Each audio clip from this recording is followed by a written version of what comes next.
Hi, I'm Mac McCarthy, and I help people with their breakups. Let me know if you like it. I'm going to do some more stuff like this.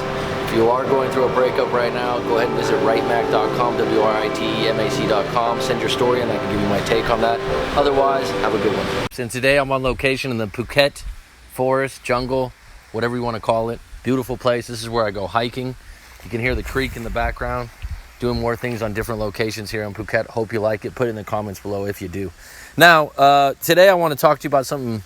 Got my notes here, my little cards. These are actually cards from, I'm writing my book right now, and sometimes I just take random notes and write down my own quotes. And what I find really interesting, I just joined Instagram. I know that sounds crazy. I'm a dinosaur. And I'm putting stuff on there, and now I'm slowly starting to watch what comes up on Instagram. And there's all these different quotes and motivational things, and I'm following people like Sam Harris, Joe Rogan, who else is there on there? Mark Manson, people that are authors, Stoics, all these things. And these quotes that come up, a lot of them are cool, a lot of them are good, but I will say this, I wonder sometimes, like, okay, everyone knows that already, how do they do it? So this is a quote that I wrote, and it'll be in my book, but the greatest crime we can commit on our self-esteem is to take one's opinion, again, one's opinion, and make it a law of your life, of your conscience. To believe it is fact. Do you agree with them? Would be the question you need to ask. Now, the reason I'm talking about this is there's so much on the internet about gaining self-esteem and working on your self-confidence. Like, how do you do that? What are some steps towards that?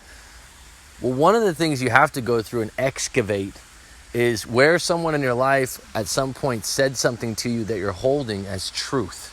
That's actually a negative belief that you have now.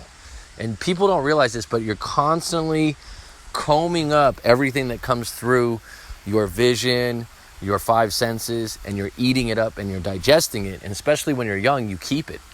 And so recently, someone was just telling me I had like a green shirt on, and it's like this lime green shirt, actually, that's here today, this color right here.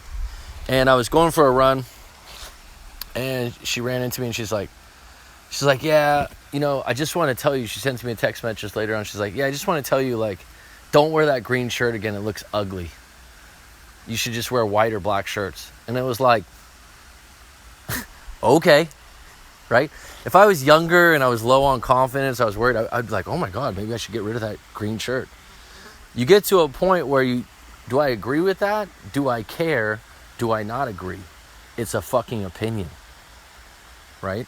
And what happens is we take all these opinions from different people, and the problem is when you're young, you kind of don't have a choice from friends and family because you live with them. They feed you, they take care of you, they help you out. So you automatically respect their opinion in a lot of ways. And what I'm saying is, there's times in your life where you have to ask yourself, do I agree with them? It's just an opinion. So I had this situation, and I want to talk about it in a breakup. Not a big deal, not something I care, but I always remembered it. I was at a down place, I was in a breakup, this was a long time ago, and I was just fragile as far as my self-esteem went because of the way the breakup went down, but also my job was going bad. And I've always said this, your breakups are really bad if other things are going on in your life that are bad, because it seems to layer and you feel like everything's against you. And that's what makes a breakup even worse. And what you need to do is separate all that shit and figure out what you want to keep and what you want to let go of, what you want to work on, what you can't work on. And usually the thing that you can't work on is getting your ex back in a millisecond, a day, a week. But you can start working on, oh, I'm overweight. You can start working on, oh, I don't make enough money at work. You can start working on, I don't know what it is, I'm just not happy. Maybe you should start exercising and do some kind of spiritual practice. There's all these other things that you can work on when you're upset. And a lot of times when you're in a breakup, you're fragile. You're really fragile because you've been rejected by someone that you care about and you love and you thought would always be there for you. So I remember this one situation where I had just bought a few new shirts that I thought were kind of cool, and my friend was over hanging out, thought he was being a good friend because he was there for me, And he already made it like a comment. I remember I was growing my hair out a little longer at the time. He's like, dude, one thing I would tell you now that you're broken up is you seriously need to cut your hair. And I was he has a shaved head. And I was just like, okay. And at the time, I didn't go out and cut my hair, but it just didn't feel good. Now, if someone told me that now, I'd be like, thanks for your opinion, dude. I don't really care.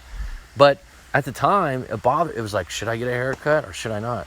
Then the next thing was, hey man, you should think about lowering your standards right now for who you go for next. That really hit me hard. But then I was like, you know what? Fuck that. Like, I don't agree with that. I don't need to lower my standards. This is something that was in his playbook. Cutting your hair, lowering your standards so you could just hook up with someone out of a breakup. I didn't buy it. It bothered me.